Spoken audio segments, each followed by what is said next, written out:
Hello, everybody. Welcome to the 80th edition of our Festival Musicimagem in Brazil.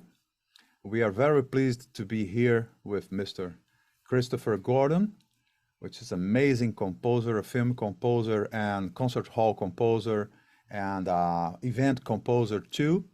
And I think he thought that that's not enough. Now he's in a politic career too, as I heard, isn't it, Mr. Gordon? Your mic is muted, by the way. Of course, this is Uh, the modern problem, isn't it? yes. A lot of Yeah. Hi, how are understood you? that. Yeah, cool. It's a great pleasure to receive you here. A fantastic composer. We are all very honored to you know to have you here to share your impressions, to share your work, and it's for us it's so important, to be in contact with great guys like you and to know the details. We all know that everything is so personal. Everyone has a different story, despite the same background. Everybody studied music, everybody blah blah blah blah blah. But we some every time we ask how the things started, every time it's a different story, and it's very inspiring. It's very inspiring to us. Thank you for That's great. Well, it's a really great pleasure to have been asked by the festival to be on. I can't believe I'm speaking to Brazil at the moment. It's oh, amazing. Other side of the world. all the Extraordinary other stuff. side of the world. Yeah, And and all because of music. yes, that's all. That's all. Oh, Yeah, music united people. Music really united people. It's indeed, it's indeed. it's fantastic. And I would like to share with you guys that are listening to us here that our very good friend Gorka Oteza, which is a very good journalist, and he specialized in soundtracks for movies, and I think he shared a lot of things about music for games too. He told us that our festival is a unique festival in the Americas, North America, Central America, South America. There's nothing like our festival there. Um, and in the world, there's no festival completely conceived, created, organized by composers, And It's so amazing. you can imagine how hard it was to us because we didn't have any experience making that. Marco Souza, who is our president and the guy who had this crazy idea, and he was very happy because he found another crazy guy to follow his crazy idea, and hopefully he had some experience in managing cultural events. A lot of experience, not some, a lot of experience, and was fundamental, fundamental. Yeah. It's an Well, extraordinary thing, and I believe it's your fourth festival, isn't it? It's the fourth time you've eight, done this. 80th, 80th, How many? Eight. Wow. 80th. Wow. Yes, yeah. Congratulations. Yeah. Not bad at all. Not bad at all. Not bad at all. We are amazed. We look at each other like we really did that 8 times. Yeah, we kind of like it. We kind of like it. Cool, cool, cool. Well, Christopher, I'd like you if you could share with us how it started. I mean, there's always a point when you start to get involved with music. There's a point that you say to yourself, "I want to do that. I want to be in this world." How was that to you? Yeah. When I was about roughly 10 years old, around about my 10th birthday, I went to a concert in a local hall. The Australian Boys Choir was singing. And Mhm. I liked it so much that I wrote off and asked if I could join. And I was actually a little bit old to join, but I did manage to get in. And I was with them for, I can't remember, 3 years, 3.5 years. And of course, that was a great experience to actually be singing so much great music, right back from Palestrina and Vittoria, through Bach right up to Benjamin Wow. Britten. And Benjamin Wow. Britten was my first favourite composer, as Okay. a boy. And then for some reason, who knows why, but at the age of 13, I just suddenly decided I'm going to be a composer. And I've never changed my mind ever since. Great. I've just been doing it ever since. Hopefully you didn't change your mind. Hopefully, very hopefully. And now I understand. I understand why you were so attached to catchy melodies, because you sang a lot, and I think it's we were talking about that melodies that can be sang are different. When you create a melody, you create usually on the piano, or you sing too. How is that? How Well, is I that think, creating? well, now I guess it's internal, but I think you're quite right that experience singing. I was a soprano. I had a Uh, very high voice. I could hit a top C oh, right up there. really? Yeah, it's hard to believe now, but back then, Wow. consequently, it meant that I got to sing melody a lot. Sure, sure. Within the harmony, I got to sing melody a lot, and I think you internalize that. It's actually a feeling. It's an Hmm. experience to Hmm. actually feel that sense of the melody riding over Cool, all the other parts. cool. And so consequently, I've never let go of that. I like it very much. I think it's interesting. We live in a time where melody, in the traditional sense, it's taken a bit of a backstage in all musics, not just Sure. like in the classical world, although it's come forward a bit now, in jazz, in popular music, where you Hmm. just get a hook, a Yes. short little phrase rather than Hmm. a long expansive melody. So I sort of regret that has disappeared. So I've become quite stubborn in recent years and decided I'm just going Yes. to write a melody and Cool. let it go. Yes. Hopefully you're a part of this stubborn gang that keeps on writing melodies, because it makes a lot of sense everything what you say, because in my opinion the music is sort of um, uh, it shows how the society works in a while in these days, and our society is so superficial and so imitative, say that the things that Not sure which word you mean. I'm not sure either. Well, when people just Oh, want to immediate. result immediate, that's it. Immediate. Okay. Yes. Yes, Yes. and so Yes. I know. that's It's that's oh well, that's why you just they have just hooks and not a long melody with development and stuff. Nobody, we have the impression that nobody cares much about that. To just consume music instead of enjoy it. It's different. The people are it's an interesting consuming. thing, and given that this is a film music festival, I could say that within film, I think one of the reasons that tunes have disappeared more is because they're very, very strong. And I think filmmakers don't always like to have that strength coming from the music. Ah, You know what I mean? they It's got compete. You think it's they like a compete? powerful personality, Mm, sitting over the top. And of course, there are many, many films where that's the perfect thing to do, sure. and people do it. But I think, generally speaking, there's been a sense of let's pull that back, let's pull that aspect back, Hmm. and go more for the undercurrent underneath the movie. Yes.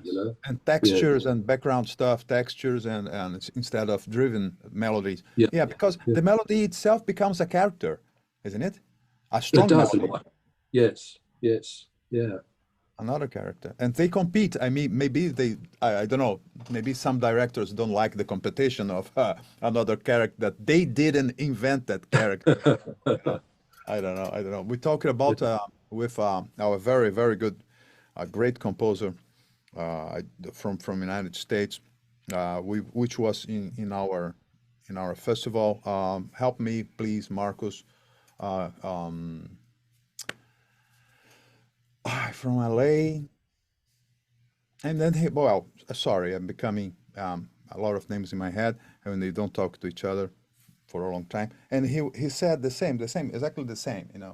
That a lot of directors they put the music there because they have to, but if they wouldn't, if they could, Yeah, just yeah, yeah, they could yeah. just keep the image. Also, I mean, there are some films or shows that do allow you to do that. I mean, obviously, the recent Rings of Power, for example, Bear McCreary's um, score for that is very, very melodic. There's a lot of very strong tunes and so on in that, because the show allows it to happen. Okay. Yeah. Well, let me ask you about your the third thing you decide I'm gonna be a composer, but just compose, or you already thought about making music for films, or you started with music for concert hall or small samples? How was that? Yeah, well, it was always in the classical world, very much, until I was about 17 or so, and then I discovered prog rock, bands like Genesis and King Crimson and so on. And yes, in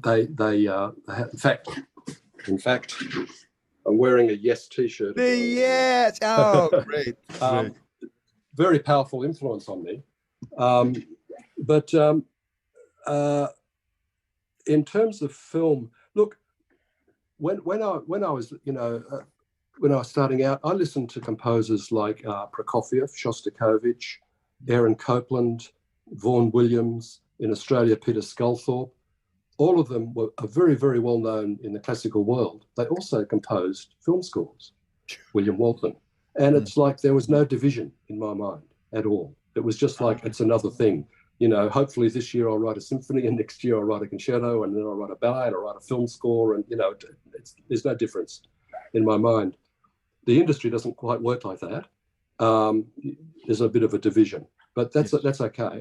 Nevertheless, I've never seen myself as a film composer. I just see myself as a composer.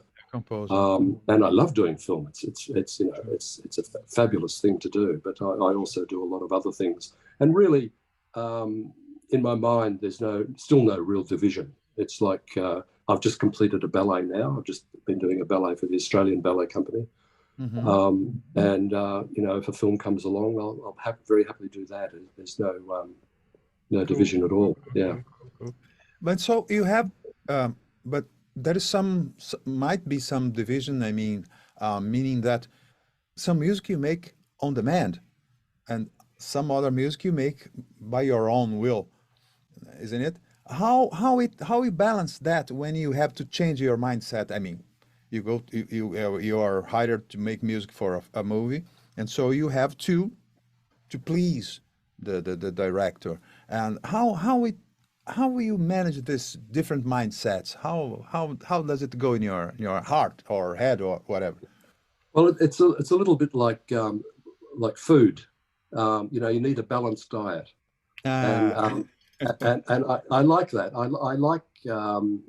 I like, for example, in film, one of the fabulous things about films is it takes you somewhere that you would never otherwise go.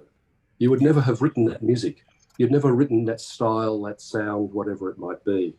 You'd never explored various instruments, Chinese instruments, for example, in the film Mao's Last Dancer, or what have you. And of course, also, a wonderful thing about working with film is I really love drama. I love the psychology of characters. I love getting into, even when the film itself is not psychological, I still look at the psychology of what's going on underneath, the driving thing. And I love that. That's fabulous. Whereas with concert music, you have to come up with everything. You have to come up with the narrative, the structure, the balance. It's no good at 1/4 of the way in, it's just boring, just like a film. You have to actually be able to make it in such a way that that there's a good shape to it. So it's 100% thing. It's like you're much more at the very beginning when you're doing concert music, and right through. So there's and of course you do what you want to do. You come up with a little idea, and you think, oh, what happens if I do this to it, and see where it goes, and then you think, oh no, that's no good, and you go off, start again, and go off in this direction, and then suddenly you realise that the first thing actually does work, and you can put it in. All these little experimental things, you can't really do that so much with a film, because the film already has the narrative. It already has the structure. So like I say, a balanced diet, a mixture is really a fabulous thing. Fantastic, because it's always a matter of telling stories. It's a storytelling in both cases. No? Indeed. No? It's interesting, and I'm almost sure that these two different approach they feedback each other, Yeah. help each other, isn't it? How was Oh, this very much. interaction? Very Uh, much. You know, one of the practicalities, as any person working in film will tell you, is you have to be able to work fast. You yes, have to be able to, you know, you're starting today, and you've actually got to be finished this bit by 5 o'clock this evening. You have to. yes, There's no deadline. choice. Yes. That's a really good training Hmm. um, for when you're off doing your own thing and you've got a month to do the same amount. Um, you can procrastinate, you can get very, very slow, you can redo. But once you have that attitude that comes from film where you just get on with it, I find people in the classical world are often surprised by how fast I compose. Yes. And that's because of the film. And then the other way, the other direction is that by exploring little ideas, like I was saying with the concert work, um, you discover things, and that improves your technique, and you become a much better composer, and so you become better at doing the film. So they both feed each other very, very nicely. Cool. And you pointed a very important, in my humble opinion, you pointed a very important point. And when you say that, when you said that you are, let's say, forced to compose in styles that you wouldn't compose by your own will, or your own impulse, let's say, and it enriches your life as a composer. It's so interesting. That's so interesting, so interesting, really. And what about games? Do you never try to do anything about for not for I, the I mean the game in itself, because I saw in your CV there that you made music for the gathering of great games, events and stuff. But I think your music would be perfect for games. Would oh be well, I've never been asked. Someone just has to ask me. okay, um, guys, you are listening there. yeah. Just call him to this gig. He wants to make music for games. I do have a lot of fun. I really enjoy uh, uh, a lot of the music that you hear in games, and it'd be fabulous to do. But I do enjoy very much conducting other Mm. composers' music. Ah, Um, great. if you know World of Warcraft, the game World of Warcraft, um, Craft, there's no. the expansion Shadowlands, and the new expansion Dragonflight are all music that I've conducted here in Sydney Hmm. for the composers. Great. And and also we've done a little bit, I believe, of Diablo and Overwatch, Hmm. and it's a lot of fun. It's great fun doing that sort of music. It's apart from maybe Rings of Power, you don't get a chance to write that sort of very big orchestral music anymore. Hmm. You know, Hmm. what Hmm. everybody thinks of as John Williams. You know, that sort of Yes. Yeah. Yeah. big, Yeah. big, big sound, or Howard Shore. You know, so it's great fun in the studio. But I've never actually composed anything for um, Hmm. for, Hmm. for a game. Well, Yeah. let's hope for that, because I think you would make a fantastic job, a terrific job making music for games. I'm sure. I'm sure. By the way, we could show something. I mean, we found here Dance of Longing, Mao's Last Dancer. What do you think about to share with our audience this clip? Mm. Let's Yeah, do it. that's absolutely. It's from the film Mao's Last Dancer, which was in 2008. I think I composed it. And here we have the violinist that you'll see was at the time was the concert master of the Sydney Symphony Orchestra, Michael Oh, Dowd. wow. And it's yeah. Why Let's don't do you play it. it? Ah, yeah, sure, I will. Okay.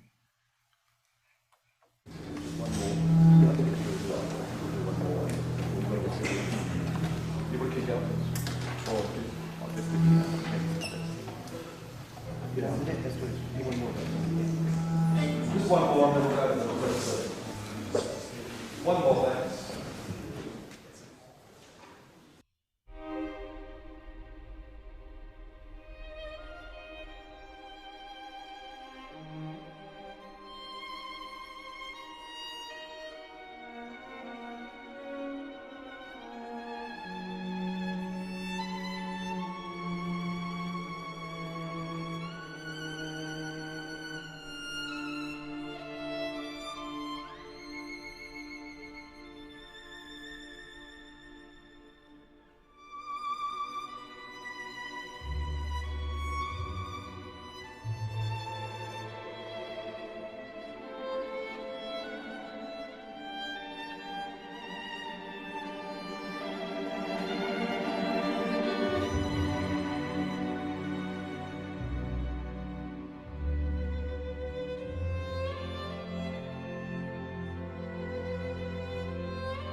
Wow.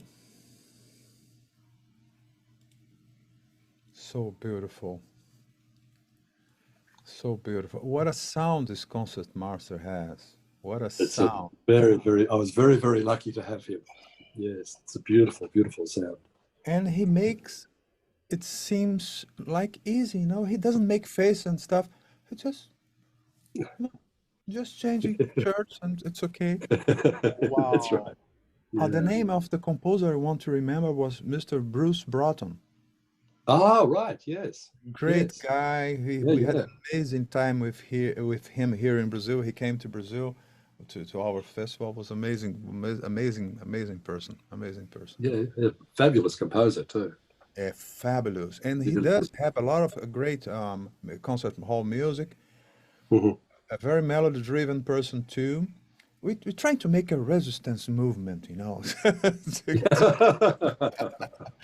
Sort of revolution, something like that. Wow, great, great. Was beautiful. And I could hear some of the music you made to last dancer, mouse, let's mouse dancer, and that you did make your homework. I mean, searching for Oriental themes. You used the scales, the Chinese scales, and how was There are, yes. composing with a different system of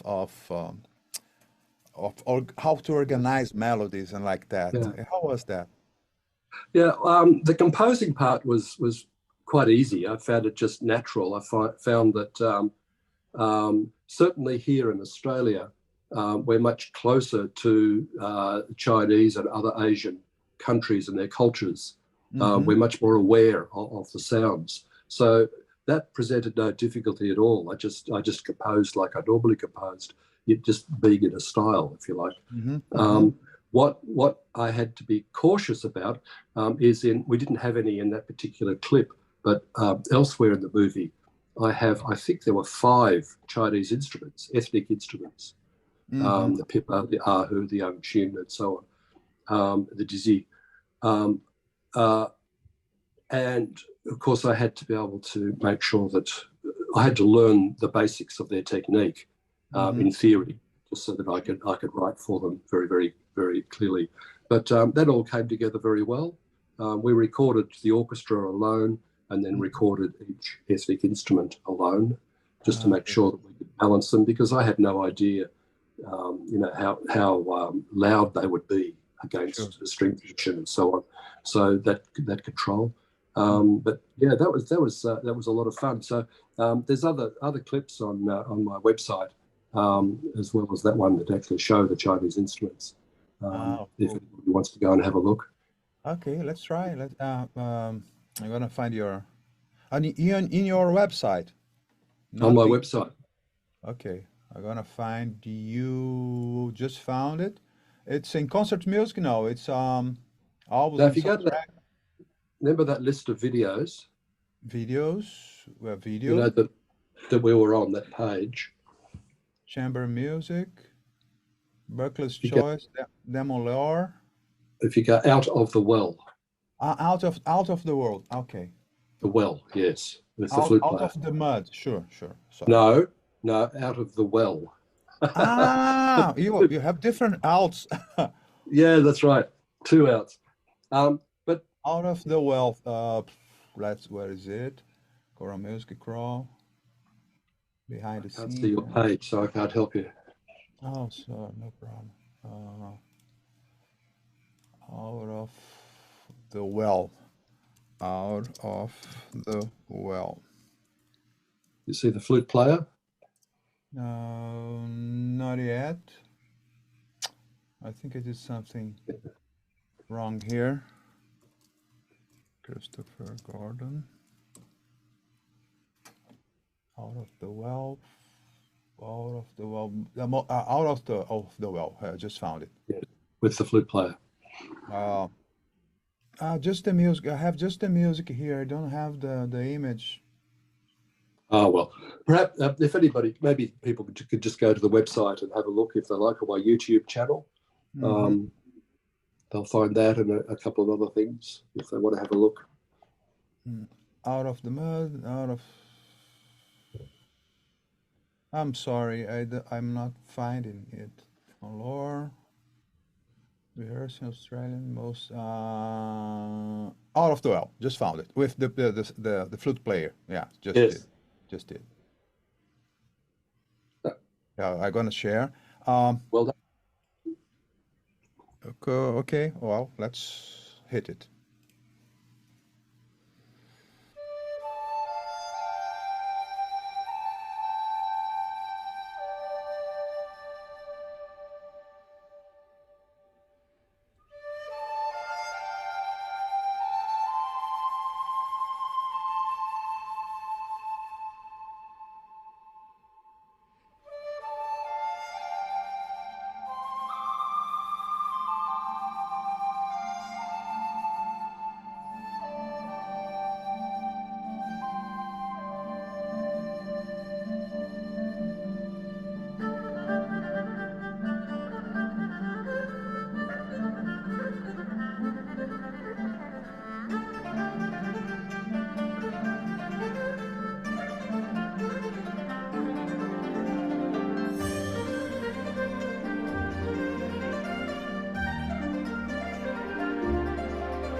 Amazing.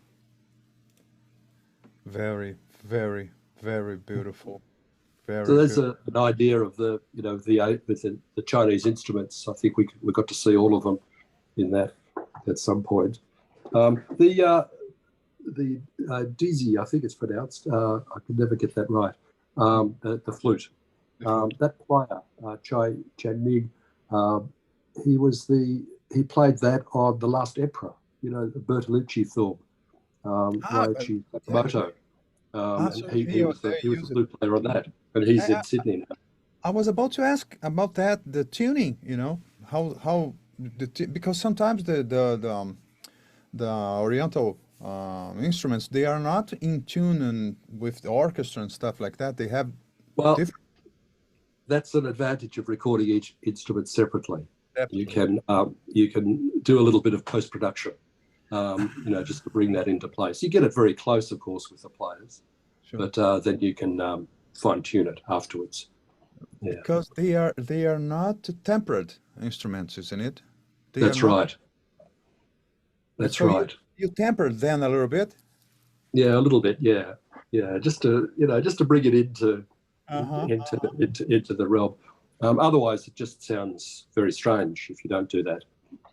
As you're pointing out, you've got two sets of tuning basically, or three sets of tuning, which is not a great idea. Yeah, it's not But good. it's amazing what you can do in post production, It is. just to bring that into line. Yeah, Because some sounded that you recorded together, all together. It sounds very, very together, It was amazing job. But the guys did an incredible job. And yeah. what about synthesizers? Didn't you have any I don't know idea? Wow, let's play with synthesizers because um, synthesizers to emulate orchestra. it's not so good because you have the orchestra already. But synthesizers to make different sounds that are not available in orchestra. Never how you never thought of that, or just I don't know. I've actually done it just a little bit more than you might realize. Mm. I keep it very much in the background, Ah, and just here and there. Look, ultimately, I like working with musicians in terms of what I want to do. You know, what I like doing. It's working with the musicians. So that's the world I like. I do enjoy the whole synth side of things, mm-hmm. but I get much more pleasure and I feel a greater depth of expression on the whole with live musicians. So I just use the synthesizers and samples very much in the background, just here and there. Okay, that's interesting because did you use that with the mouse dance? No.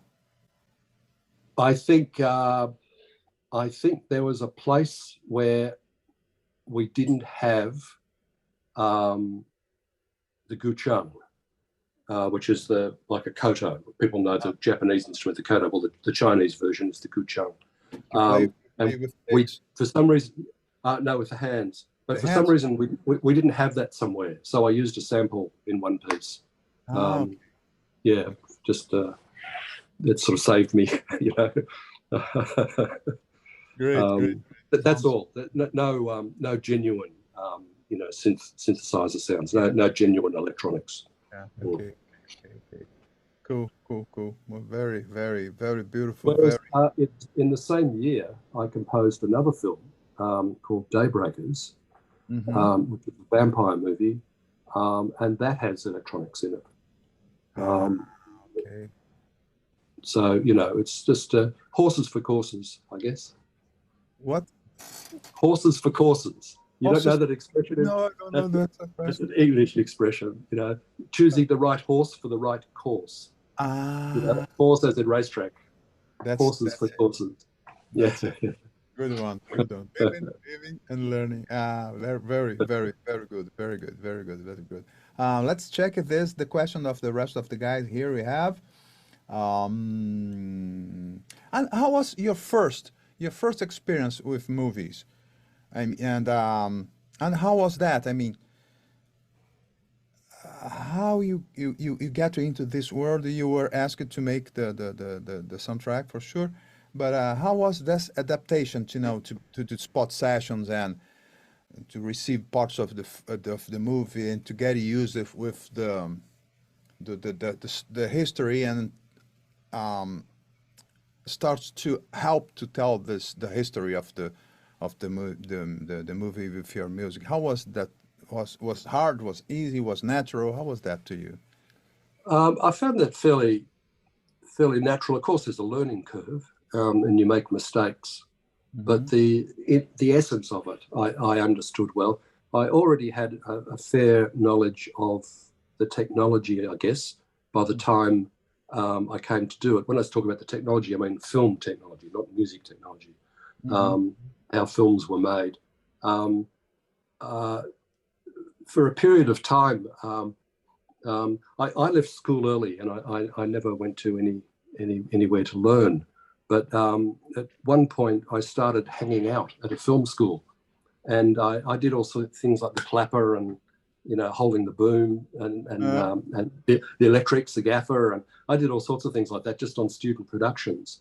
And that's where I actually met my wife, and I helped her with the sound on that. oh, really? And so she didn't have music in that particular one, but the next time that she got a film to do, Hmm. which was a 1 hour telemovie, I finally got to do a proper score, and so I already knew how it worked in a film sense.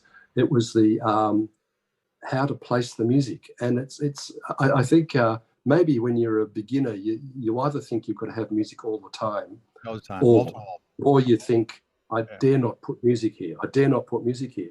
And so you have no music in the film at all. And Hmm. so I sort of somehow or other discovered how to do music underneath dialogue and to actually, I remember the end, probably the last 10 minutes or so of the film, of just having constant music right through it. I mean, and how that sort of brought the film together Hmm. and gave the film some shape. and that was a learning curve.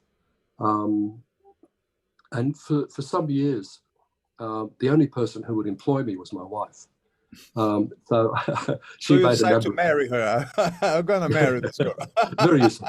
And so she made a number of short films that were social issue films. And that gave me some skill, and eventually she did a very low budget feature film called Sanctuary. And that sort of gave me, some experience. And so I actually, like I say, nobody would employ me. And then in 1997, I heard about this miniseries being made in Melbourne. And I had, it was very naughty of me, but I wrote away to see if I could score it. This is a big production, a huge big production, and it's Moby Dick. And it's got Patrick Stewart in it and Gregory Peck. And anyway, I write away. And much to my surprise, the director got back to me and this, that, and the other. And I ended up getting the job out of the blue. And it was like the most extraordinary thing to go from little things for my wife, where we had 8 or 10 musicians for a short film that was only 15 minutes long, to suddenly doing an hour and a half of music for an 80-piece orchestra. Wow. But that was a very exciting thing. So I have to. I like for my film career, I like to thank 3 people very much. And the first one is the director of Moby Dick, Frank Rodham, because he took me on. He gave me the chance. And it's probably worth saying the second person is Robert Townsend of Very Saraband at the time, because when I sent the sound, I was very cheeky, and I sent the soundtrack to him. And he liked it and released it. And suddenly I had a profile. People got to know who I was. Quite suddenly, really, it was like a huge, big step in my career at that point. Robert Townsend is a very good friend of ours, too. He comes to our festival for 2-3 times. He came to our festival. Fabulous. Amazing guy, amazing person. We had a very good time here in Brazil, too. And let me ask you, when you Moby Dick was a TV series or was a TV series, isn't it? Yes. And how did you show your music to the director the first time? You had a mock-up, or you played the piano? How was that? Yeah, it was complicated by the fact that I was in Sydney, and they were editing the film in London. Yeah, and this is 1997. Technology is not quite like it is now. The email's there, but it's new. Mock-ups were very, very basic. So I don't remember how I got the opening cue. I mocked that up somehow. I don't remember how I got. Someone did it for me. I did the full score, and then someone mocked it up. And I sent that across, and that got the tick. That got approval.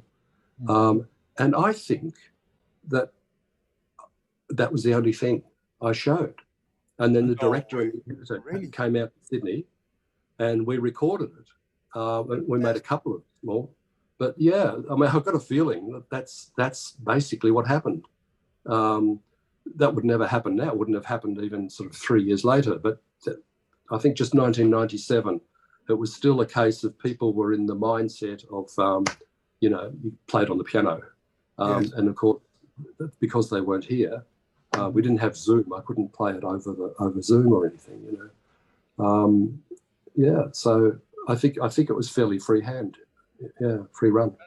Fantastic. And the director didn't ask for any changes. He just liked the music as it was. Yeah, pretty much. I remember 2 things that were changed, but out of over 90 minutes of music. We're talking about, about a minute's worth of music. So that was, but that's par for the course, you always, even I change things once I get on the stage or in post-production. You just realise, no, if you'd actually done it slightly like that, it would be a bit better, but no, it was a very good experience doing Moby Dick. And fantastic. Yeah. Who would say that you could write to the director that you don't know, Just he said just okay. And you sent him some music of you or what? Beforehand, when I got the job, yes, I did send some music, and I think I did a demo. I did a very short demo, having read the book. I didn't read the script, but I read the book, and Okay. so I just sort of did a characterization, if you like, but I didn't use that in the movie. I wrote totally new music for the movie. Fantastic. The demo I did very quickly. I mean, literally, I think on Saturday and Sunday I did. Wow. You know. Fantastic. And how would you divide your composer's life now? I mean, in percentage, 50% for movies, 20% for ballet, or 30% for I don't know, or it depends on the.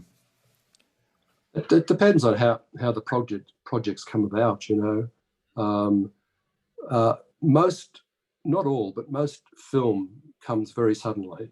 You know, you get a phone call. Can you please start in 2 weeks' time, or whatever. You know, that's what I find anyway. So it's a bit unpredictable. I mean, I guess any job is like that, but something like a ballet, it's like I get a phone call in July, and the performance is in May next year. You know, so there's a long lead time. Yeah. It's very hard to answer that question.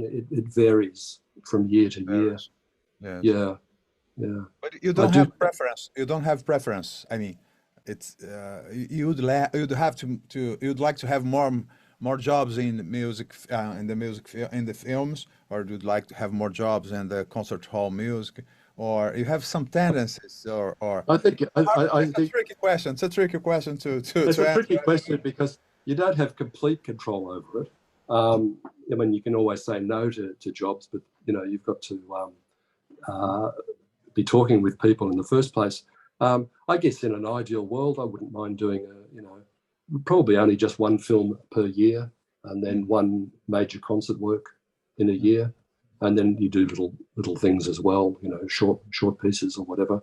Something along those lines would be very nice, but it's not really the way it's worked out. My film has been, you know, sometimes it's 5 years from one film until the next film, and then suddenly I get 2 films at the same time, you know, and you know, it's like buses. Do you know that? That expression? Like buses, you know. You're waiting for the bus. You're waiting for the bus. For the bus.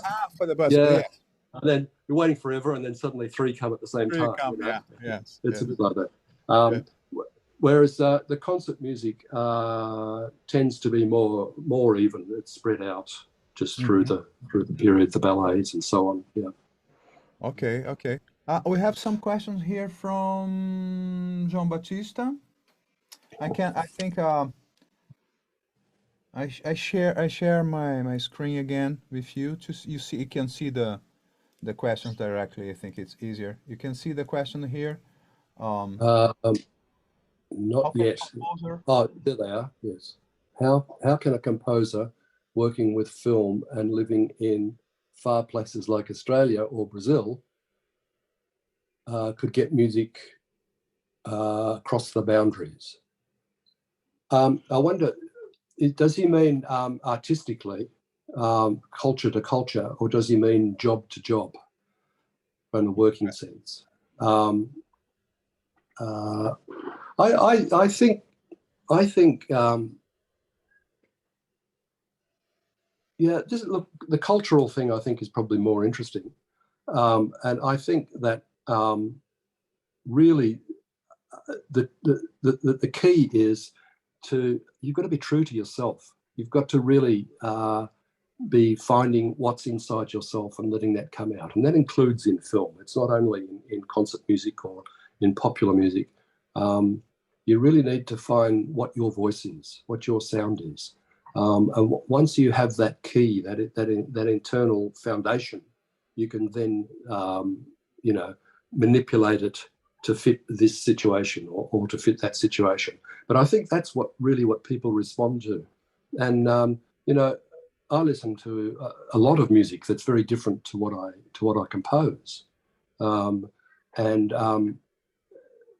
I find that all sorts of cultures are of great interest and speak deeply to me. So I think it's a case of being true to oneself. Yes. Yeah. Cool. Cool.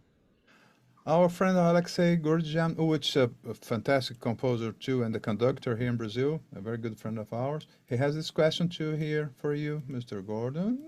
How was it to get involved with politics? And why would you do such a thing?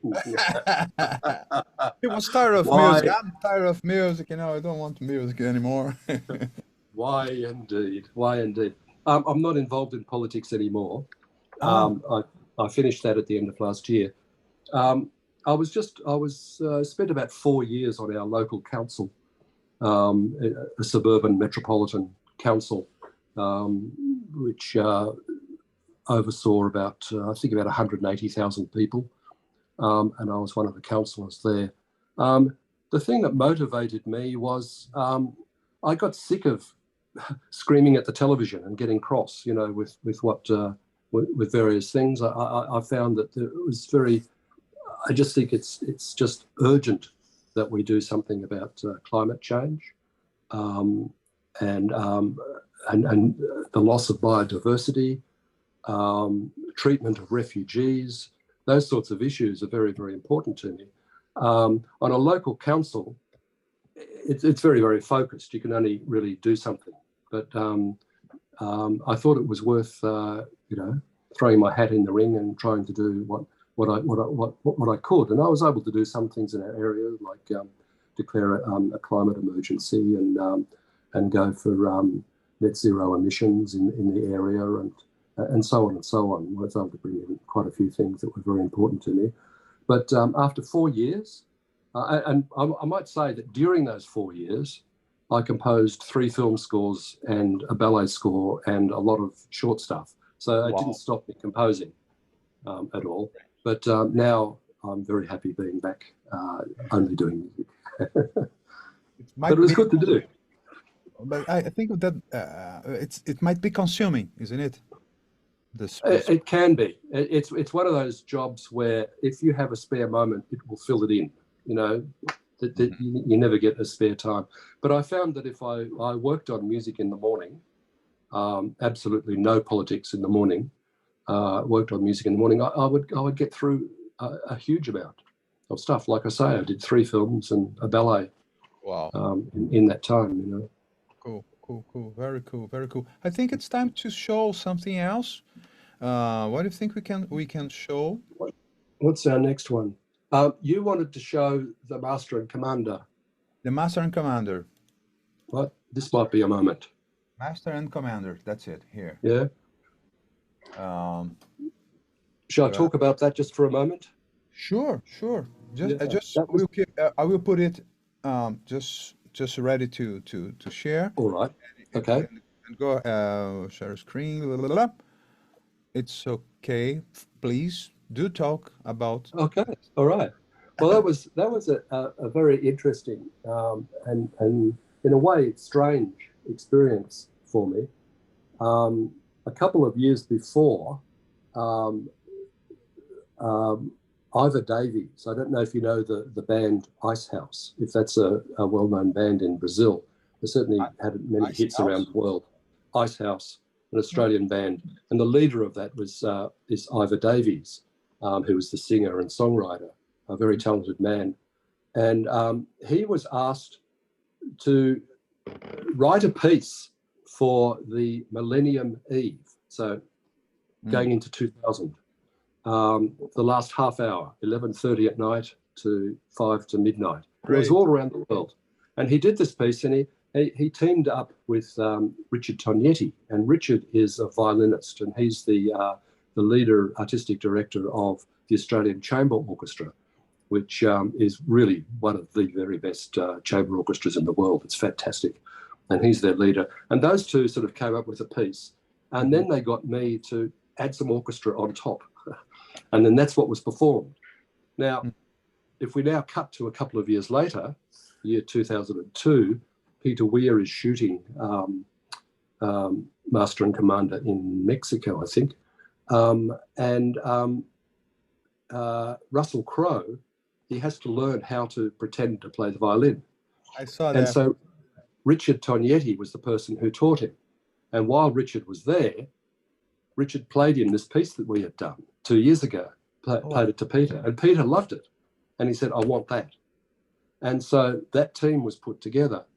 And that's who did Master and Commander. The weird thing was, though, that when we did that original piece, I never met Richard, ever, until the performance, till the night. And I only met Ivor 2 or 3 times during that time, mostly on the phone. So it was like we weren't a team in the usual sense. And then suddenly we were plonked into Los Angeles for a few weeks to go and record this great big score all together.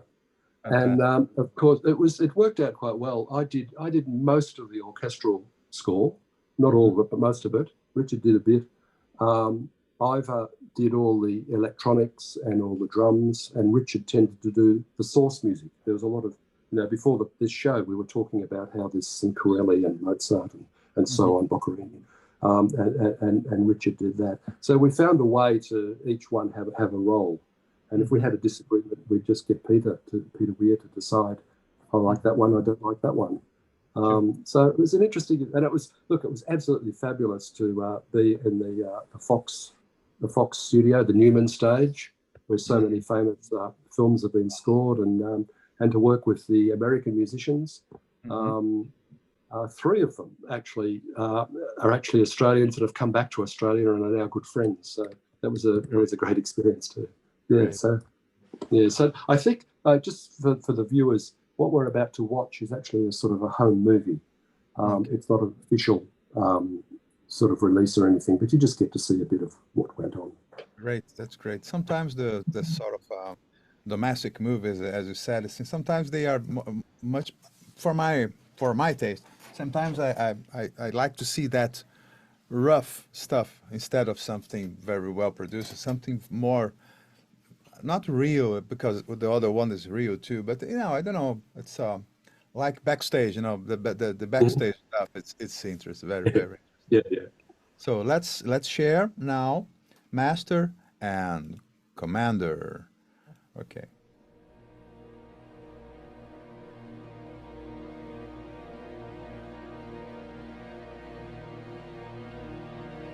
Oh, that's LA.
cool.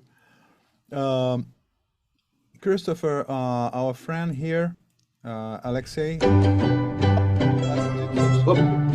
Okay, back. He's asking about your background as a musician. What instrument did you study? Any instrument or just singing? And I mean, just not just meaning that it's nothing, but Well, when my voice broke, I stopped singing. I don't sing now. Not really. Look, I learnt piano a little bit, but I'm a pretty bad piano player. Really, I'm an expert with the pencil and with the mouse. fantastic. Yeah, it's I've never really. I just like composing, so I've always spent my time doing that rather than playing. And But I play a bit at home. But you compose it straight to the paper or to the computer. You just compose. You put the notes there. You don't play in the piano how it is. not really. I mean, obviously, there's a lot of advantage to just improvising, to just playing around on the piano and seeing what comes up, to discover sort of what sort of harmonic language you want to use. But once I've got some sort of very basic idea, I just tend to go first to paper for a period of time, into notebooks, and then I go straight to full score, which I do on the computer. I use the Dorico software, if you know Dorico. It's really fantastic, really fabulous software. And I have here, I don't know if I can do this, Yes. but you can, oops, I've got the angles back to front. I'll get it in a sec. Yeah, we can see So that. you can see how I could get a whole big page there. Cool. For some reason, everything's backwards. So, and there's another screen there. So you get an idea. I could type straight into the into the full score. But you study composition, you study orchestration, this kind of things. No, I'm entirely self-taught. I left school early, and I won't go into details, but I had a rather difficult period during my 20s, and so really, in the end, I just studied by reading books and listening and reading full scores. As you can see behind me, I've got a big library of scores, which I've studied. It's just really shocked. osmosis, I think is the right word. You just sort of absorb it, you know. I'm shocked. I'm really shocked because the quality of your musical production is amazing. In my humble opinion, I like Thank it you. very much, and I can recognize the sophistication and the craft, you know. And you say that you're self-taught. Wow. Yeah. Well, I've always I've set the bar very high. You know, we were talking about Bach before we started this interview, and you know, when we look at the quality of composers like that, or in modern day, you know, someone like John Adams or Nico Muhly or so on, Missy Mazzoli, these are really great composers, and there's just so much to absorb and learn from them, you know. And so I'm always looking to them and trying to reach some sort of standard.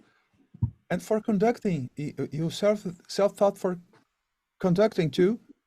Wow. Yeah, yes, indeed. That was a much slower process because I was very, very basic for a few years, but in recent years, I guess I've just had a lot of experience just doing it there. First of all, mostly conducting either my own compositions or 20 years ago, I used to orchestrate for other composers, and then I'd conduct those scores. So I got quite a bit of experience. And so these days I like to conduct in the studio. It's a lot of fun. You just gradually build up the experience over time. Yeah. Wow. That's well.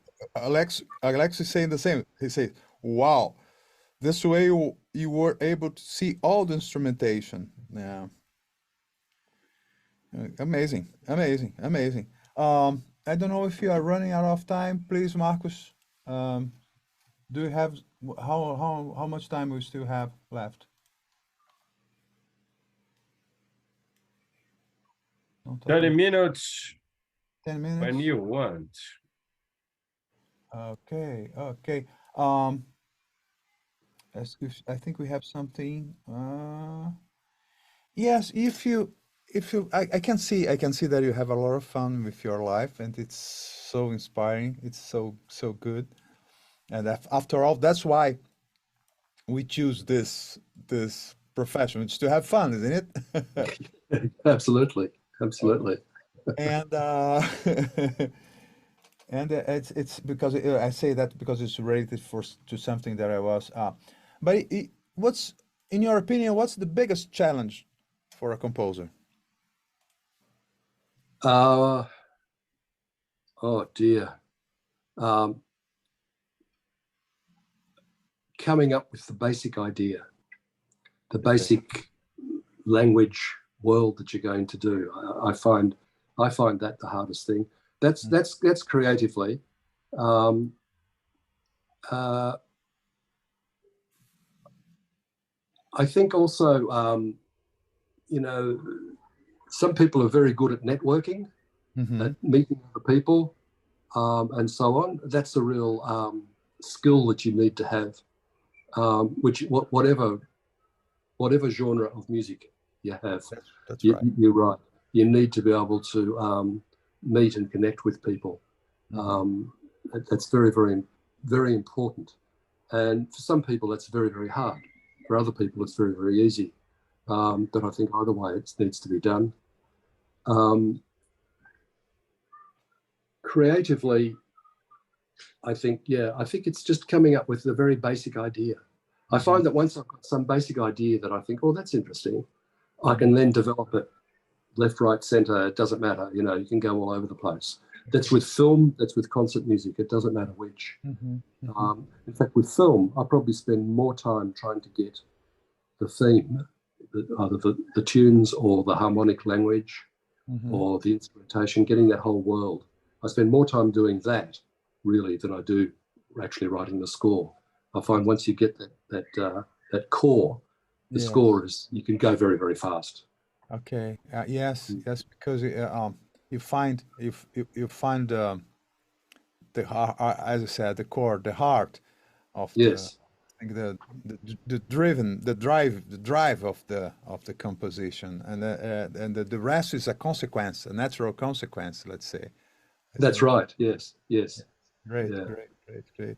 And if you had something to say to a composer who's starting right now, he's a young guy or girl who's starting, and what would you say to him or her? A word of wisdom. It's hard to say just one thing. I've already mentioned the importance of networking, so I won't repeat that, but I would say that. I think also creatively, it's really important that you listen and explore to more music than you actually like, or more music than you're interested in. I find that very, very useful. Sometimes when I hear a piece of music and think, oh, I don't like that, I always question why I don't like it. Why is it me that doesn't like it? Um, Rather than just criticizing the piece of music. What is it that I don't like? Why? Am I being biased? Is it like I just don't like something? And I find that over a period of time, I get a growth inside me, a much broader view of music, which is particularly in film is very useful because it's amazing how you can suddenly find yourself writing some silly 1950s electric organ pop tune, out of the blue, which you'd never think of doing. Um, I think that the networking. Oh, and the other thing is, I think it's important to compose every day because you'll throw most of it out or a lot of it out, but you should compose every day because it's a skill. It's like muscle memory. Hmm. You have the expression, your muscle memory, and you just sort of get in a flow. I've heard a rumor. I don't know if it's true or not, but that even John Williams, he works or has worked. He's older now, but he has worked 6.5 days a week, and he is scared. He's scared not to because he thinks he might lose it. Yeah, he might lose the skill. And I don't know whether that's true or not, but I think it's great guidance. I think it's very, very true. So obviously, if you're recording or you're traveling, you can't compose. But when other than that, I think they're the important things. Great. But as we say here in Brazil, we say that the thing you do best is the thing that you do daily. Yes. Why do you do daily? Okay, you are good at that. It's good. I'm very pleased to do this talking. I learned a lot of things. It's great the way you face music, the way you face the composing tasks, and your work is amazing. I have to say, I'm shocked that you are self-taught. So really shocked because, and in the other hand, maybe it helped to develop your own language because you have a very strong style, a very recognizable, let's say, style. Oh, that's interesting to hear. Yeah. Isn't it? Yeah. I don't know. It's really interesting to hear someone else say that. But yeah, but it comes back to that thing of just working every day. Really, you just keep at it, and always question what you're doing. Yeah. Fantastic. Well, I think Mark's trying to say something here. Have you ever participated in Soundtracks Festival, and how was that? He's asking if you ever participated in Soundtracks Festival in Europe. Have you been there? Once. Just once? They're just once, unfortunately. There. It was 2007. It was in Madrid. And I can't remember. Cine Sonore, possibly. Was it called that? And there was also a festival where Trevor Jones and Alan Silvestri were there. But that was a great experience. I got to conduct my suite from the miniseries On the Beach, which is about half an hour long. And had a great time performing that and doing that. Love to do it again, actually. We haven't done it since. Sure. Yeah. We'd love to have you here with our orchestras. The idea is launched. Let's try this. Fantastic. Let's do it. Good, cool. You have some more questions, guys? How is the copyright issue in Australia, and how do you take care of your work? I don't know if I understood rightly. I think he's talking about rights, author rights.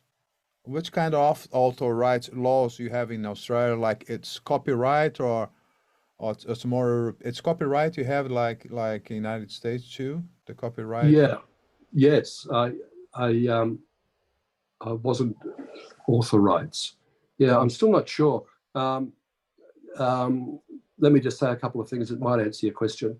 When a composer composes something, concert music or popular music, the composer automatically owns it all. But unless they have a deal with a publisher, and the publisher might have 10%, 20%, 50%, whatever it is. Usually when we work with American studios for film, the usual situation is that the studios have 50%, and the author has 50%. In Australia, that's not the case always. So sometimes I've done films where I've kept 100% in Australia. But I've done other films in Australia where it's been 50-50. So it's a matter of deal. I don't know if that's really the question that's being asked, but we do have a performing right association, the Australasian Performing Right Association, which look after the publishing and also the mechanical rights, and I'm a member of that organisation. Great. Yeah. I don't know if you know it's. Are you happy with the answer, Marcus? It's okay. Because here in Brazil we will have all of this kind of discussions because here in Brazil we have our author's law is based in the European model, and as a matter of fact, in the French model. And we have a lot of issues because of the legislation in the United States. It's different, very different. And so we have to adapt the contracts and so on. Sometimes it's not very clear, sometimes not very easy. And well, I think we are running out of time, unluckily, but I'm very happy. I hope you enjoyed the time here with us. Absolutely. Yeah, absolutely. It's been terrific. Thank you so much for having me. Great. And hopefully one day I actually get to Brazil. That'd be fantastic. And then we can meet in person. Yeah, sure. Let's keep this in mind and let's shout to the universe. Let's Absolutely. the universe helps us. Very well. Something else, guys, or it's okay? Technical guys, it's okay. You can finish. It's Marcus is okay. coming. It's Our okay. president. Thank you very much, Christopher, Thank you, Marcos. Thank you for having me. and hope see you here in the other side of the ocean. Yeah, indeed. But we still have the same stars. Southern The same Hemisphere. Yeah, that's nice. Indeed. Yeah. Thank you so much for asking me. It was a great pleasure. Thank you, Christopher. Thank you, Zeh Netto. Here we are. And so, should we stay here in the same room Yeah, for the yeah, finishing of our Yeah. festival? yeah. Now we invite our friends, colleagues, musicmágicos, the musicians, Brazilian musicians, to be here and to say goodbye and tell some words to next year, and hope that we can meet in person our international guests and everybody. Come Yeah, on, that's- musicmágicos.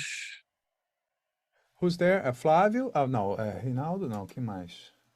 Renan could appear here. Marta, Renan, podemos abrir as câmeras. We must speak in English because we are in the English YouTube, Sure. and then the Portuguese is other, but it's very fast. Marta, if you want to open the camera, Ricardo, Renan, to say goodbye, and in Dutch, I love this express, tot volgende keer. Meaning? See you soon. Mm. Tot volgende keer. I don't And, I don't speak any Dutch. João, everybody will come, and then we finish this great festival. And let's see. I think, Renan, você não vai abrir? You can open your camera. Renan was the support of Everybody who was Zoom. here. Everybody who was here are invited to open cameras and mics to say Yeah, sure. something. Say goodbye. Não So- ativa a câmera nesse setup. Já estou levando bronca aqui. Marta can close your camera. Yeah, thank you. Alexei is coming. Now Alexei is coming. Where's the rest of the guys? João. Who's there? Flávio? Oh, no. Rinaldo? No. Quem mais? Alexei, you're here. Marta, Renan, podemos abrir as câmeras? We must speak in English because we are in the English YouTube, and then Portuguese is other, but it's very fast. Marta, if you want to open the camera, Ricardo, Renan, to say goodbye, And in Dutch, I love this express, tot volgende keer. See you soon. Tot volgende keer. I don't end in Dutch. Ricardo. Hi, Everybody, Hickey. Hi, Hickey. Thank you very much for your job there. this great festival. Great work. Ricardo, thank you very much. I think, Renan, você não vai abrir? You can open your camera. Renan was One more. They need some time to fix the hair, you know, or something like that. Yeah. Say goodbye, goodbye. Goodbye, goodbye. Já estou levando bronca aqui. Alex Pfeiffer wants to get in, but Yeah. who's the host here? Now Alexei is coming. Alex, say something. Who's the rest of the guys? What Alex? Me or the other one? Alexei, yeah. Alexei, sorry. Alexei. No, Alex Pfeiffer. Oh no, Alex Pfeiffer. He wants to get into the room, but he said that the hosts Podemos abrir as câmeras. don't let him. We are in the English YouTube, and then Portuguese is honor, but please. So, Alex here, Alexei, João, I don't know, and then we can say goodbye. Ricardo, we are talking here and we can see Ricardo doing the translation. It's amazing. Alex Pfeiffer, say hello for our guests, Christopher and everybody. And Alex Pfeiffer is a Brazilian name, no? Alex Pfeiffer. Hi everyone. Hi Christopher. It was great to hear to you guys, and I'm really happy to be here with you. Great admirer of your work, and It was great. It was terrific. yeah, and I'm waiting you here in Rio to get some sun in the beach. Sounds good. Sounds good. They have some beach in Australia too, you know. We do. We do. Yeah. You are surrounded by beach there in Australia. Yeah, indeed. Yeah, but I'd the love to know. Brazilian beaches are magical. Hopefully. I'm very interested in knowing Australia too. I would like to, but it's really far. I mean, it's not an easy task like that. No, it's not. It's harder for me to get there than it would be to get to Los Angeles or New York, even. You know. Oh yeah, really? I think so. Yeah, I think you have to go via America. I think. I've never done it, so I don't know. Yeah. Anyway, could I just say, congrats, guys. It's an amazing thing that you're doing. It's really fantastic, and I believe it's 8 years of it now. But I think these sort of events are really important. To bring people together. Great to meet people, and also to give the audiences a chance, the people who like film music and so on, a chance to hear about it and hear the music and so on. So, congratulations. Fantastic program. Great. There is some association of composers in Australia or not? Composer of soundtracks, no? Yeah? Yes, the Australian Guild of Screen Composers, AGSC. Yes. And also we do have very good awards. The Performing Rights Society that we have here put on great awards. They put on like Classical Music Awards and the Popular Music Awards and the Screen Music Awards, which is actually, can you believe, on today or tomorrow? Today in Melbourne. I'm not there. But so there is a good celebration of stuff, but nothing quite like what you guys are doing. Great, great. Oh, now Tim Rescala will come, another great composer here in Brazil. Marta, the translation woman, Hey, Marta, thank you our very much. partner. Thank you very much. Marta, Tim Rescala. Open your camera, Tim. I'm coming. Ah, Tim Rescala. This is Christopher, Tim Rescala. Hey guys. Hey, guys. Well, where's the red wine? A little early in the day. The red wine is. Oh, Tim Rescala is drinking. Is a little bit... I'm prepared. He's always Christopher will drink a coffee, no? Because it's the morning in Australia. I have my pot. João Batista, our Minister of Foreign. Come on, João Batista, say something. To say goodbye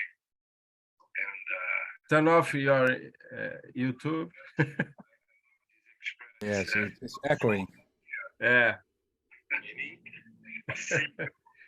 soon Oh.